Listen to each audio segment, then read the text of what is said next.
Hello दोस्तों, मैं हूं आपको दोस्त अरबाज और आप देख रहे हैं गोरबाज। आज मैं आया हूं आपके जयपुर के आमेर फोर्ट में। क्या कहा? कहाँ है आमेर फोर्ट? अरे भाई, रास्ता तो खत्म होने देते तभी तो आएगा। बहुत तेज हो रहा है। जैसे कि आप सामने देख पा रहे हैं, यही है हमारा आमेर फोर्ट। क्योंकि जितना बड़ा ये है उतना ही बड़ा इसका इतिहास भी है, क्योंकि करीबन 100 साल तो इसे बनने में ही लगे थे। इसका इतिहास 11वीं शताब्दी से जुड़ा हुआ है।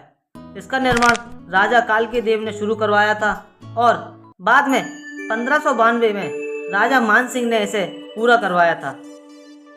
आमेर किले को बनने में कितना खर्चा आया था, अब ये मैं नहीं बताऊंगा, ये आप कमेंट करके बताइएगा, क्योंकि सब कुछ मैं ही बताऊं क्या। चलिए आगे। Are you comedy me?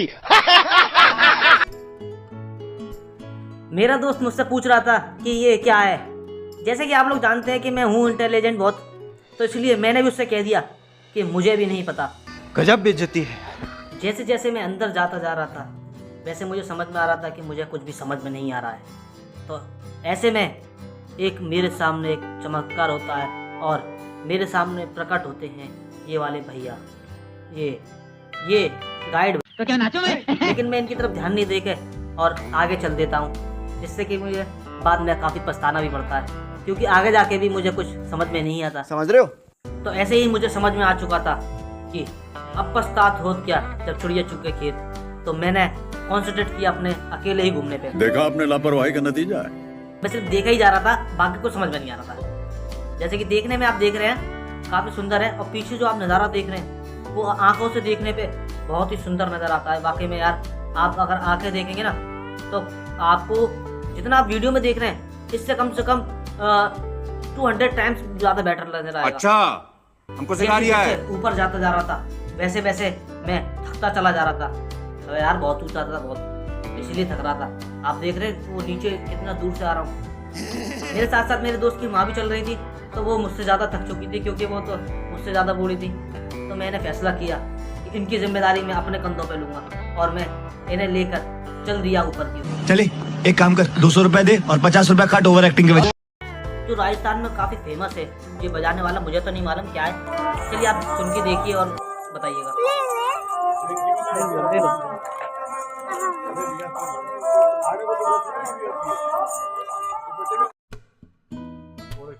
अरे कोई बात नहीं, मुझे मालूम है आपको पसंद आया है।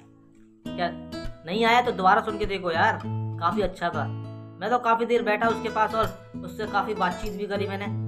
वो बता रहा था कि यार यहीं आसपास ना हूँ। तो इसी तरह मैं अंदर चलते हुए आया हूँ और जैसे ही मैं एंटर होता हूँ और देखता हूँ कि यहाँ पर तो कुछ भी नहीं है, और सोचता हूँ कि किला कहाँ चले गया। उतने में मैं बालकनी पे भाग कर जाता हूँ और देखता हूँ अब मजदूर जा चुके थे, उनकी छुट्टी हो चुकी थी।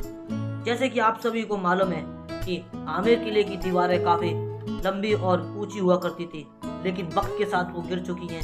तो मजदूर उन दीवारों को कूद कूद कर भाग रहे थे। उन मजदूरों पर नज़र रखने के लिए मैं चल देता हूँ ऊपर की ओर, और इतने में मुझे सामने एक गार्ड भैया दिखाई देते हैं और मुझे याद आता है कि बना दी मैं तो टिकट लेकर ही नहीं आया हूँ। तब मेरा दोस्त कहता है टिकट तो मेरे पास है। तो हम उसको टिकट दिखा कर चल देते हैं अंदर की ओर, और अंदर पहुँचते हैं तो देखते हैं एक और खूबसूरत नज़ारा। अब हम इतना ऊंचा आ चुके थे कि हमें मजदूर तो नहीं, लेकिन सामने चीन की दीवार नज़र जरूर आ रही थी। क्या बोला तूने? आपको यहाँ पे इस तरह की कलाकृतियाँ हर जगह देखने को मिल सकती हैं, चाहे वो इस तरह के खंबे हो या खिड़कियाँ हो या दरवाजे, हर जगह इसी तरीके की डिज़ाइन वगैरह बना हुआ है जो काफ़ी देखने में सुंदर लगता है। वैसे देखने में लगा नहीं था कि ये इतना ऊंचे पे इतना सुंदर बना भी सकते हैं, इसीलिए इसे बनने में 100 साल लगा, क्योंकि ये एक तो इतना ऊंचा और फिर उसे इतना सुंदर बनाना। बात तो सही है। इतना घूमने के बाद मैं तो थक चुका था और सोच रहा था इतने ऊपर पर टॉयलेट कहाँ करते होंगे ये लोग। तभी सामने ये टॉयलेट दिखाई देता है और आगे चलने पर मुझे ये इनका स्नान गृह, या हम इसको बाथरूम वगैरह भी कह सकते हैं, वो मुझे दिखाई देता है। अब यूं ही घूमते घूमते मैं पहुंच जाता हूं आपके शीश महल तक। देखिए आप जैसे देख सकते हैं इसमें छोटे छोटे शीशों का इस्तेमाल किया गया है और इन शीशों को कलाकृति के तौर पर चिपकाया गया है। और ये शीशे हर जगह आपको दिखाई देते हैं, जैसे कि आप छत पे देख पाएंगे। और यह अब चारों तरफ जो कलाकृति दिख रहे हैं ये सब शीशे की बनी हुई है, इसीलिए ये इतना सुंदर नज़र आता है। और इस पे शीशे छोटे छोटे लगे हुए हैं, इसलिए इसको शीश महल भी कहते हैं। इसी तरह आगे चलते चलते मुझे एक ये गाइड मिलते हैं जो इस कलाकृति के बारे में कुछ समझा रहे होते हैं।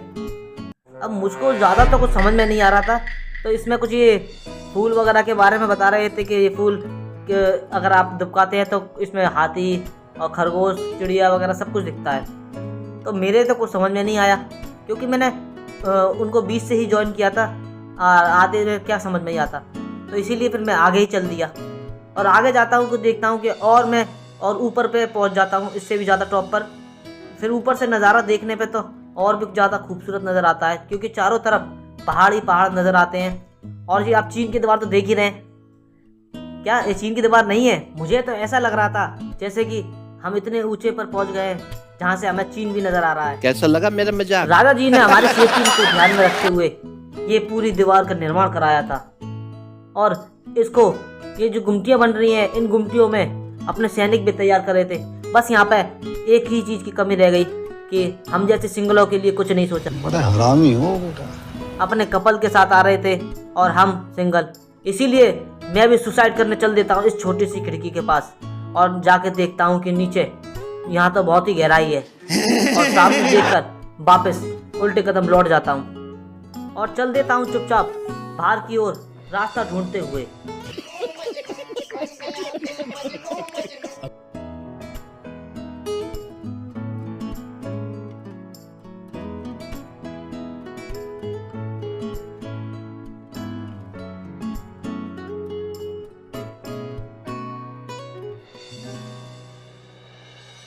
फाइनली मैं बाहर का रास्ता ढूंढ ही लेता हूँ और इस रास्ते से होते हुए मैं निकल जाता हूँ बाहर की ओर। और बाहर जैसे ही निकलता हूँ तो देखता हूँ सामने राजा जी ने एक मूर्ति लगा रखी है। पास जाकर देखता हूँ तो ये मूर्ति नटराज जी की होती है, जो तांबे से बनी हुई थी। आगे चलने पर राजा जी ने हमारे बाहर जाने पर एक और स्वागत का इंतजाम किया हुआ था, जो ये आप सुन ही रहे हैं।